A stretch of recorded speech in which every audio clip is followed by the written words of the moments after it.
Welcome to The Explainer. Today we're taking a deep dive into dust-covered historical records, census data, and old deeds, and turning them into a massive, cinematic story. We're looking at the life of Philip Jacob Konig. He's an immigrant who really acts as the ultimate avatar for the early American dream. Through the meticulously recorded history of this one family, we're going to witness the sheer courage, the back-breaking labor, and the immense risks it took to forge a brand new life in a completely unknown world. Let's get right into it. So, what did it actually take to build an American legacy before America was even a country? To really understand the foundation of the American experience, we're going to track the Konig family's incredible path. We'll follow them through a grueling Atlantic crossing, watch them navigate the intricate colonial economy of Pennsylvania, and see them risk absolutely everything during the Revolutionary War. First up, the journey to the New World.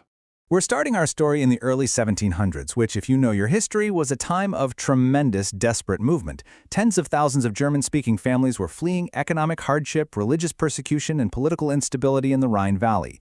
And their ultimate destination, the hope of the fertile Pennsylvania countryside. It's fascinating because we actually see the convergence of two lineages here that would soon become one. First, the Wilhelm family arrives in 1734 aboard a ship called the St. Andrew, making their new home in Lancaster County. Then, fast forward 18 years to 1752, and we have 14-year-old Philip Jacob Konig. He and his entire family survived weeks at sea in cramped, disease-prone conditions aboard the Kitty. Just arriving intact was considered a massive, massive blessing back then. Part 2. Marriage and Family Life. By 1762, Philip takes this absolutely crucial civic step. He becomes a naturalized British subject, firmly planting his roots.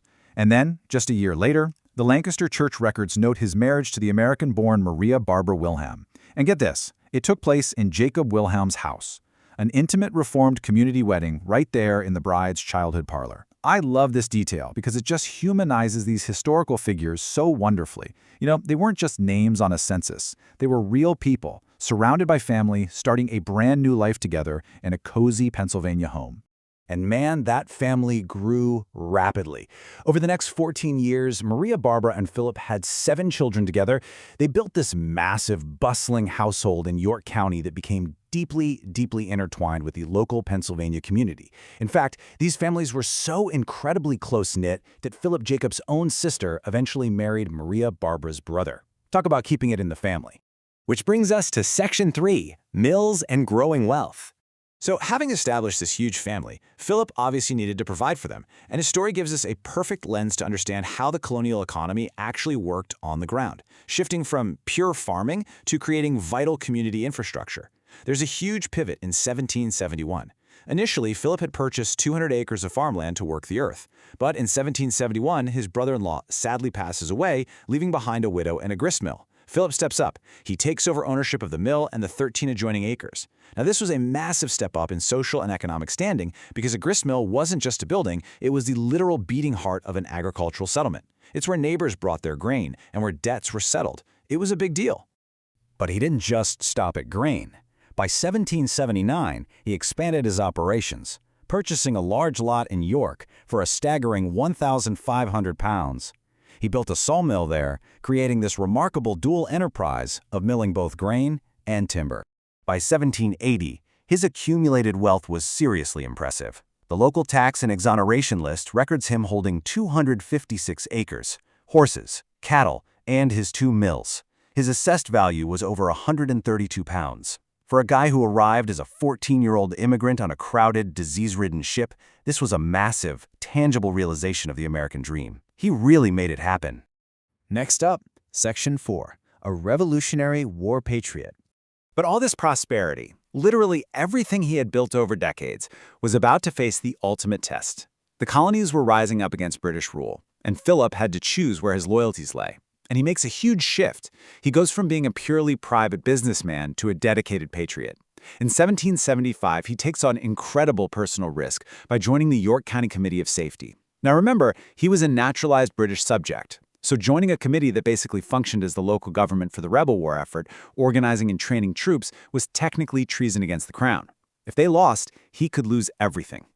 Just watch how this escalates. In July 1776, right on the heels of the Declaration of Independence, the York County troops marched to Perth Amboy to face General Howe's forces, and it goes terribly. By November, they face a catastrophic defeat at the Battle of Fort Washington. and a lot of American forces are captured, but they didn't break. Amazingly, many of those exact same York County troops regrouped and were right there at the vanguard of George Washington's legendary crossing of the Delaware River in December. They completely turned the tide of the entire war at Trenton and Princeton. And Philip himself? He didn't just sit back and organize from afar. He served actively. From 1779 until the war ended in 1783, he was actually a captain commanding 72 men in the 4th Company, 3rd Battalion. He absolutely proved his dedication to this new country, putting his money and his life where his mouth was. Moving into our final chapter, Section 5, Will, Wealth, and Legacy. So, after the war, the nation is free, but we're entering the emotional denouement of Philip's own life. The post-war years for the Konig family are marked by profound loss, a new beginning, and a final accounting of the incredible legacy they built. As we look at his post-war life, we really have to acknowledge a profound loss. There is actually no death or burial record for Maria Barbara. She likely passed away sometime before 1779 in her late 30s, leaving behind children ranging from infants to teenagers. This historical silence is a stark, heartbreaking reminder of just how invisible women's lives could be in the official records of this era, despite them being the absolute backbone of these pioneer families. But life, out of sheer necessity, carried on. Philip remarried a woman named Maria Katharina, had 3 more children, and continued to grow his estate. In 1787, he even petitioned for an additional 50 acres of land. And get this, the paperwork for that warrant, it was actually signed by none other than the president of the Supreme Executive Council of Pennsylvania. Yep, founding father Benjamin Franklin himself. How wild is that? By 1791, Philip drafts his will.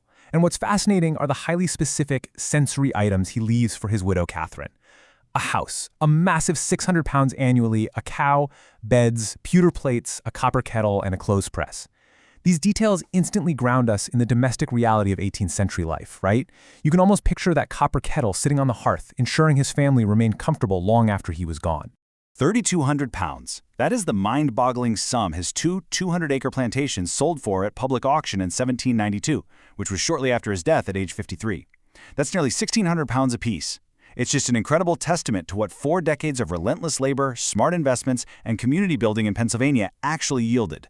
Yet despite all this phenomenal wealth, the land warrants signed by founding fathers, and his civic service as a Revolutionary War captain, the physical markers of his life are completely gone. Philip and his wives are believed to be buried at Prospect Hill Cemetery, but no gravestones survive today. They've been completely lost to time, weather, and the passage of generations. Which leaves us with this final, provocative thought. If the physical stone fades away, what actually endures? Well, for the Konig family, their history lives on in the church registers, the tax lists, the military rosters, and the beautifully specific wills they left behind. It really makes you wonder, how will the records and deeds we generate today tell our story 250 years from now? Thank you so much for joining me for this explainer. I really hope it brought this incredible piece of history to life for you.